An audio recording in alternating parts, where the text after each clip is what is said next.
proche justement de ces deux dames. On se trouve devant la résidence extrait de soins. Ce qui est arrivé, c'est que dans le plan de contingence du CIUS, il y a 3 semaines environ, on a décidé de transférer une douzaine de cas lourds, des personnes hospitalisées, donc au centre hospitalier de Grand Bay, atteintes de démence. Une autre dame, celle dont je vais vous parler en premier, était en phase terminale d'un cancer, donc aux soins palliatifs. Il s'agit de Suzanne Desjardins-Plante. J'ai rencontré ces deux filles ce matin.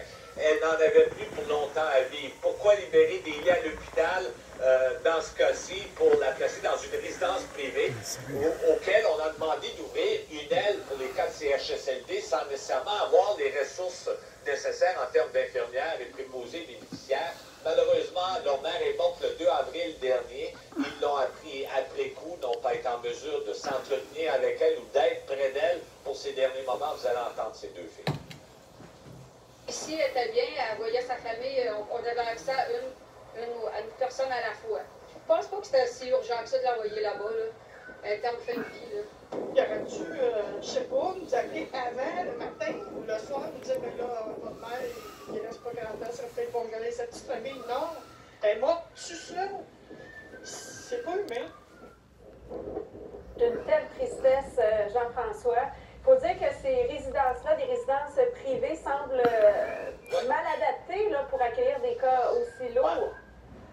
Écoutez, on leur a annoncé qu'on leur transférait des cas lourds comme ceux-là. Maintenant, est-ce qu'ils étaient prêts? C'est une autre question parce qu'ils n'ont pas les mêmes ressources que le CIUS en centre hospitalier. Entre autres, il y a le cas de Jeannette Racine, 93 ans, qui a été transférée ici le 17 mars dernier, qui s'est fracturé une hanche et sa fille est incapable de communiquer avec elle. Vous allez l'entendre.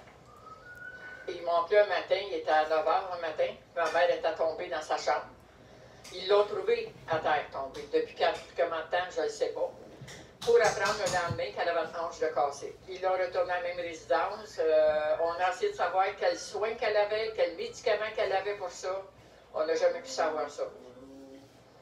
Alors, vous comprendrez que c'est difficile parce que les membres de la famille ne peuvent même pas être en mesure de contacter leurs proches pour savoir s'ils sont bien, s'ils ont des soins requis. Alors, est-ce qu'on était prêt à faire du délestage en hôpital en utilisant des ressources privées comme celle-là? La question se pose. On est en attente d'une réaction des propriétaires de la résidence. Merci, Jean-François.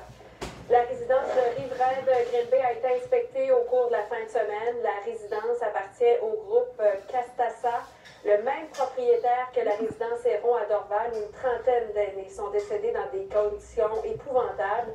Il n'y a aucun cas de la COVID-19 à cette résidence du côté de Green Bay. Les autorités de la santé de l'Estrie confirment que tous les milieux d'hébergement seront visités, ce qui inclut les résidences privées pour aînés et les ressources intermédiaires. Jasmin, à Sherbrooke, les policiers ont émis une quarantaine de constats d'infraction depuis le 23 mars en lien avec le fameux décret. C'est ça, et au cours de la dernière semaine, on parle d'à peu près une trentaine pour toutes sortes de raisons, hein, des rassemblements, des isolements non respectés.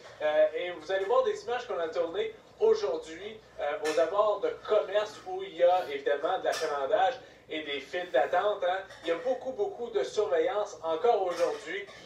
Évidemment, ça fait suite, c'est depuis l'événement qui a eu lieu au Walmart dans l'est de la ville de Sherbrooke. Alors, ça, c'est le constat de la situation aujourd'hui. Mais oui, au cours de la fin de semaine, Anne, 340 appels, encore une fois, au 911, au service de police de Sherbrooke pour dénoncer toutes sortes de situations. Et en plus, on ajoute à cela 70 dénonciations écrites sur Internet, dont je vous avais parlé la semaine dernière, de nouveaux documents, là, de nouveaux formulaires de plainte. Alors, plus de 400 dénonciations au cours de la fin de semaine. Et devant ce nombre élevé d'appels, Jasmin, les horaires de travail à la centrale 911 ont été modifiés. Voilà, on passe maintenant au quart de travail de 12 heures. C'est le cas également pour les policiers. Alors, 12 heures justement par quart de travail. Il y a également les pompiers, Anne, qui ont changé justement leurs horaires de travail en ces temps spéciaux. On passe au quart de travail de 48 heures, autant chez les pompiers de Sherbrooke que de Magog.